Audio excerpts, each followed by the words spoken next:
नमस्कार जय जगन्नाथ मो चैनल ओडिशा कुक आपण मानक बहुत बहुत स्वागत। आज चलतु बनवा पोई पत्र पिठौ दिया भजा। तो ये आम कुंडे लगे छात पोई से किसी पोई पत्र नहीं आसची। पोई पत्र गुड़ाक बहुत बड़ बड़ होती पत्र नहीं आसिकी आज देखो पिठौ दिया भजा करी। तो यहाँ आपण मान सहित शेयर करुँची। मो भिडटी आपण मानक जब भल लगी लाइक करेंगे शेयर करेंगे। मो चैनल जदि नुआ थे ताले सब्सक्राइब करने को आदौ भी भूलें। एपटे आ गोटे कुंडे भी होती पोई पत्र ताकू नहीं जावा। एमती सब पोई पत्र मोर जी दरकार से पोई पत्र नहीं गली। बर्तमान मसला प्रिपेयर करदे सोरिष जीरा सुखिला लंका आ रसुण किछि आपको देकी प्रथमे मु घूरे नेबी कारण सोरिषटा टिके चिकन हेनी सुखिला आग घूरेकी तापरे पानी अल्प अल्प देकी ताको आमे ग्राइंडिंग करनबा। बर्तमान ये अरुआ चाउल किछि भिजेकी रखी से कप रे देकी बाटी दउची। रसुण दे दिली एतरे आ पियाज लंका जीरा टिके लंका आपण स्वाद अनुसार नेबे। इथरे मु लुण पकई दीची आपण पछरे चाहिले लुण गोळी परिबे। मु एका संगे लुण पकई दीची अल्प पानी देकी आमे को चिकन करी बाटी नबा। ए टाइप रो हमरो पिठोटा प्रस्तुत हो गला। वर्तमान देखंतु मसला जो सोरिष मसला से पकई नेली आवश्यक मुताबिक लुण हळदी आमर पिठोरे मध्य टिके हळदी पकई नउची। एठी सिझा आलू रखितली तादरे आवश्यक मुताबिक लुण आ चिली फ्लेक्स आमर चाट मसला टिके आ कटा पियाज एमती पकईकी ताको चकटी नउची। प्रथमे मसला प्रिपेयर करनेली तापरे पोई पत्र को भलसे धोई नहीं देखंतु केते बड़ बड़ पोई पत्र होइची देखंतु। वर्तमान पत्र रे आमे मसला आलू सब लगेकी ताको साइज करी रखी नबा। तापरे ताको रखी सारला परे साइज करी तापरे जिबा पिठौ दिया भजा करिया पई। वर्तमान ये गोटे पत्र रे देखंतु ये जो सोरिष मसला प्रस्तुत करथली तादे लुण हल्दी एका संगे ऐड कर देथली ताको गोटे पत्र रे ए टाइप रे लगे नेली पत्र ऊपर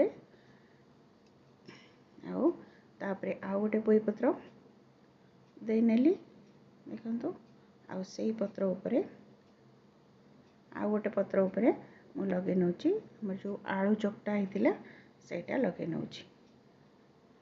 लगे कि ता ऊपर पेस्ट कर देबी ए जो मसला दिया पोई पत्र ता ऊपर एटा को पेस्ट कर नेबी।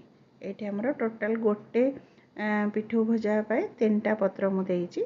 आपण चाहिले केवल मसला देकी भी सोरिष मसला देकी भी पिठौ रे बुड़ेकी भाजी परिबे बा आपन को जेमती पसंद सेमती कर परिबे। तो ए टाइप रो सब पत्र उडी को मु साइज कर नउची। साइज कर नाला परे हमें जीवा रोसे घर को। तो टाइप रो साइज कर नेली देखो आपण मान को देखंतु ए टाइप रे जाईची। वर्तमान जो पिठौ थिला सेथरे 2-3 चम्मच बेसन मु पकई दोची।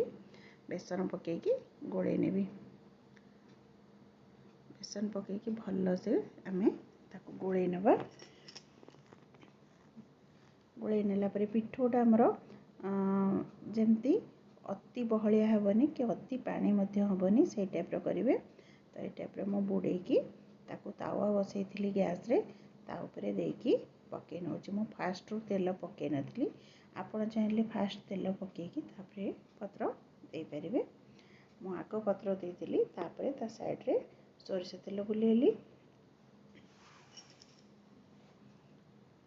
देखंतु ए टाइप रो मो हमर पोई पत्र गोटा पोई पत्र को पिठौ दे भाजी छी।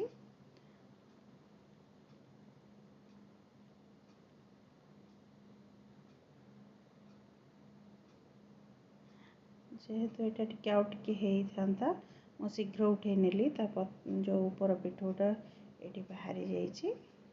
तो ए टाइप रो ही रहइबो।